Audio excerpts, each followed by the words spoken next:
अभिनेत्री म्हणून तुला ओळख मिळायला कुठेतरी पूरक वातावरण मिळालं नाही किंवा त्यापासून तुझे पाय खेचले गेले का? नेमकं काय झालं की पछाडलेला एकदम वर गेला, त्याच्यानंतर मग नाना मामा असेल किंवा इतर काही सिनेमे आले आले पण तशी तुला अभिनेत्री म्हणून ओळख थोडी कमी मिळाली. तर या सगळ्याला काय कारण होती? कसं बघतेस या सगळ्याकडे तू? कामं आली, नो डाऊट. पण त्या दरम्यान ना एक दोन जण अशी भेटली होती ना, आता ते नावच घेऊ शकत नाही मी त्या लोकांचं, की आपण जसं म्हणतात मी टू प्रकरण असेल किंवा कॉम्प्रोमाइजेसच्या गोष्टी आपण ऐकतो.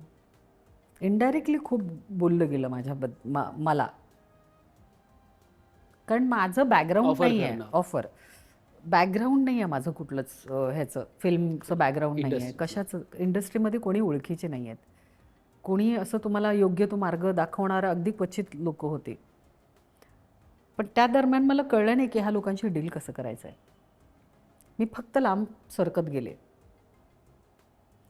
जेव्हा चित्रपट आला होता मला एक दोन, त्यावेळेला सुद्धा तुमची एक तर मैत्री असायला पाहिजे सगळ्यांबरोबर. कारण मी नवीन आहे, मला कोणाशी मैत्री करायची, कोणाशी बोलायचं आहे, असिस्टंट काय असतो, एडी काय असतो, हे काहीच माहिती नाही रे. नव्हतं. किंवा कोणाला जाऊन भेटलं तर आपल्याला कामं मिळणार आहेत, काहीच माहिती नाही. पछाडलेला पण मला असं डायरेक्ट आला माझ्याकडे लक्षा मामामुळे. म्हणजे ते नशीबच म्हणेन मी माझं. खूपच असं सडनली माझ्याकडे आलं ते, आणि त्यांच्या कृपेने मी आज आहे मराठी इंडस्ट्रीमध्ये मी आले. तर तशा गोष्टी माझ्याबद्दल खूप झाल्या की ही एकटी आहे, हिच्यासोबत कोणी मॅनेजर नाही, हिच्यासोबत कोणी माणूस नाही, आई नाही, कोणी नाही, असं कोणी नाही आहे ना की माझ्या वतीने कोणी बोलणारं. हा, मग होतात अशा गोष्टी, मग करायला हवं, मग तरच पुढे जाणार तुम्ही, असं वगैरे खूप करण्याचा प्रयत्न केला लोकांनी. तसं मी त्यांना परत माझ्याविषयी असं बोलायचं नाही, मी तिथेच थांबवलं होतं. ठेचलंस. हां, मग ते बाहेर जाताना खूप चुकीच्या पद्धतीने जाताना, मी जर तुमच्याबरोबर नीट हे डील केलेली नाही आहे, मग तुम्ही माझ्याबद्दल चांगलं बोलणार आहात का? म्हणजे बदनामी पण केली त्या लोकांनी?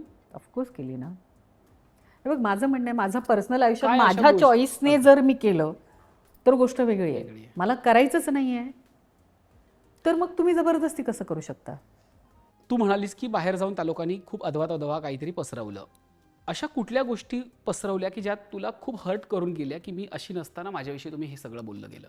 अरे हे काय, ही याच्याबरोबर झोपून झाली आहे, आपल्याबरोबर का नाही येत? काहीच संबंध नाही. कोण व्यक्ती, बापरे. कुठला, काहीच माहिती त्या नाही. लेवलपर्यंत बोललं या गेलं? लेवलपर्यंत. अरे बघ, ट्राय कर. माझी केस बीस पकडलेले आहेत याच्यामध्ये, झीच्या पार्टीत.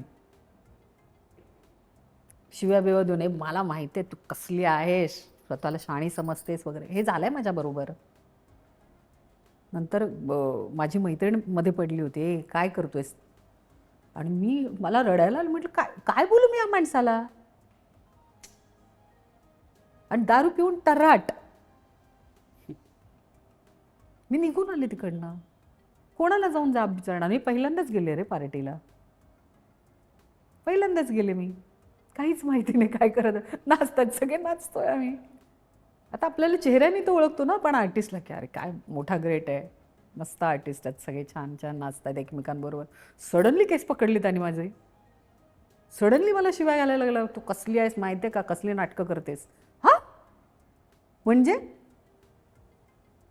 मी काय होतं, मला कशाविषयी बोलतो हेच माहिती नाही आहे रे.